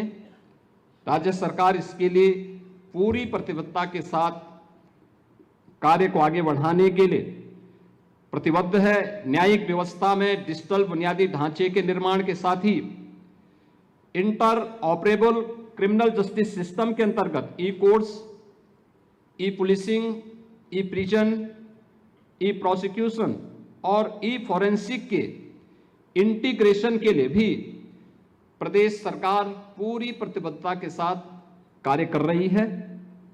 प्रदेश के अंदर लिटिगेशन टाइम को कम किया जा सके, इस दिशा में राज्य सरकार पूरी मजबूती के साथ न्यायपालिका के साथ मिलकर के हर प्रकार का सहयोग करने को तैयार है। मेरे सामने न्यायिक अधिकारियों से जुड़े हुए कुछ समस्याओं को भी उत्तर प्रदेश न्यायिक सेवा संघ ने यहाँ पर अपनी बातें रखी थी और स्वाभाविक रूप से उसमें से बहुत सारी बातें ऐसे लग रही थी जैसे कि ये बहुत पहले होना चाहिए था। 2018 में हम लोगों ने उत्तर प्रदेश के न्यायिक अधिकारियों के लिए जो उनका कल्याण कोष था उसका एक कॉर्पस फंड हम लोगों ने उस समय तैयार किया था 10 करोड़ का। स्वाभाविक रूप से समय के साथ हम आगे बढ़ेंगे, सुरक्षा और हर प्रकार से उन्हें न्यायिक सेवा संघ के माध्यम से भी सहयोग किया जा सके, इसके लिए हम प्रदेश सरकार की तरफ से 50 करोड़ रुपए के कॉर्पस फंड उत्तर प्रदेश न्यायिक सेवा संघ को उपलब्ध करवाने की यहाँ पर आज मैं बड़ी विनम्रता के साथ घोषणा करता हूँ। इसके साथ ही प्रदेश के अंदर जनपद न्यायालयों में जो न्यायालय के अंदर जो इतनी पेंडिंग्स हैं, 1 करोड़ 15 लाख से अधिक मामले अभी भी लंबित पड़े हुए हैं। यद्यपि एक वर्ष में जितने मामलों का डिस्पोजल हुआ है वह एक काफ़ी अच्छी संख्या है, बड़ी संख्या है। एवरेज दिखता है कि एक न्यायिक अधिकारी एक दिन में, जो हमारे न्यायिक सेवा संघ के अधिकारी बोल रहे थे, तो उसमें एवरेज ऐसे आ रहा था कि अगर उनकी छुट्टियों को भी हम काट दें, माने छुट्टी के दिन भी काम कर रहे हैं, तो भी 10 मामलों का उन्होंने डिस्पोजल किया है एक दिन में एक अधिकारी ने। न्यायिक अधिकारी सेवा संघ के द्वारा जो यहां पर जनपदीय न्यायालयों में जो डिपोजिशन राइटर के बारे में मांग की गई है, ये संख्या काफी बड़ी है, लेकिन हम लोग इन्हें आउटसोर्स से इसमें सैद्धांतिक सहमति दे रहे हैं। इस बारे में एक बार ये लोग अपने ठोस प्रपोजल हमारे पास आता है तो हम इसको भी और मजबूती से आगे बढ़ाएंगे, जिससे न्यायिक कार्यों को और तेजी के साथ हम आगे बढ़ा सकें।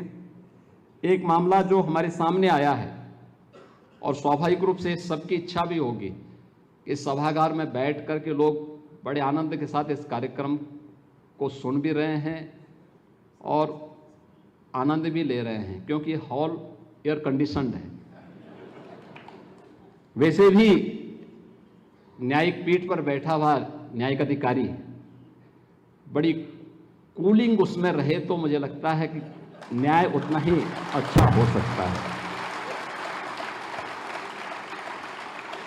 जब न्यायिक सेवा संघ के अधिकारी मेरे पास आए थे तो मैंने उनसे पूछा, मैंने कहा मैं एक जनपद न्यायाधीश के चेंबर में मुझे एक दिन किसी बहाने जाने का अवसर मिला था, तो मैंने देखा बड़ी गर्मी है वहां पे, और गर्मी तो यानी प्रकृति के द्वारा प्रदत्त गर्मी तो थी ही, अधिवक्ताओं की गर्मी और भी उसको बढ़ा दे रही थी। इन लोगों के आने के पहले मैंने स्वयं भी मुख्य सचिव के साथ और अधिकारियों के साथ बात की। मैंने कहा भी ये डिस्ट्रिक्ट जज के यहाँ भी जो है एसी नहीं लगा है, उनके पास भी वो बिना उसकी एसी के हैं। उन्होंने कहा नहीं कुछ में लगा होगा। तो हमने कहा भाई एक प्रस्ताव लाइए, कम से कम उनके यहाँ तो लग जाए एसी। और आज मैं इस बात की घोषणा करूंगा कि उन सबको वातानुकूलित करने के लिए प्रदेश सरकार पूरा सहयोग करेगी, जिससे अच्छी सुविधा वहाँ पर होगी तो उसको हम और अच्छी व्यवस्था के साथ आगे बढ़ाएंगे। और एक अन्य बात जो है वह है कि सुरक्षा से संबंधित भी एक मामला सामने रखा है। मुझे लगता है कि प्रदेश सरकार इस मामले में आपसे उचित प्रस्ताव लेकर के और प्रत्येक जनपद स्तर पर इस मामले को भी पूरी प्रतिबद्धता के साथ आगे बढ़ाएगी। मैं एक बार फिर से उत्तर प्रदेश न्यायिक सेवा संघ से जुड़े हुए आज के इस अधिवेशन में आप सबका यहाँ पर खासतौर पर अपने इलाहाबाद उच्च न्यायालय के मुख्य न्यायाधीश महोदय का, अपने इलाहाबाद उच्च न्यायालय और लखनऊ उच्च न्यायालय के हमारे वरिष्ठ न्यायाधीश महोदयों का, अन्य सम्मानित न्यायमूर्तियों का, रिटायर्ड न्यायमूर्तियों का और आप सभी न्यायिक सेवा से जुड़े हुए प्रदेश भर के सभी न्यायिक अधिकारियों का लखनऊ आगमन पर हृदय से मैं आपका स्वागत करता हूं। आपके इस अधिवेशन के प्रति अपनी शुभकामनाएं देता हूं और विश्वास करता हूं कि आप प्रदेश भर के अंदर न्यायिक क्षेत्र की इन चुनौतियों के साथ साथ उसके समाधान का मार्ग प्रशस्त करेंगे। आप सबके प्रति मेरी शुभकामनाएं हैं। धन्यवाद। जय हिंद।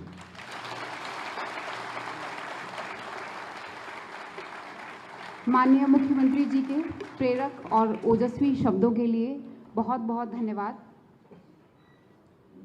कार्यक्रम के अगले चरण में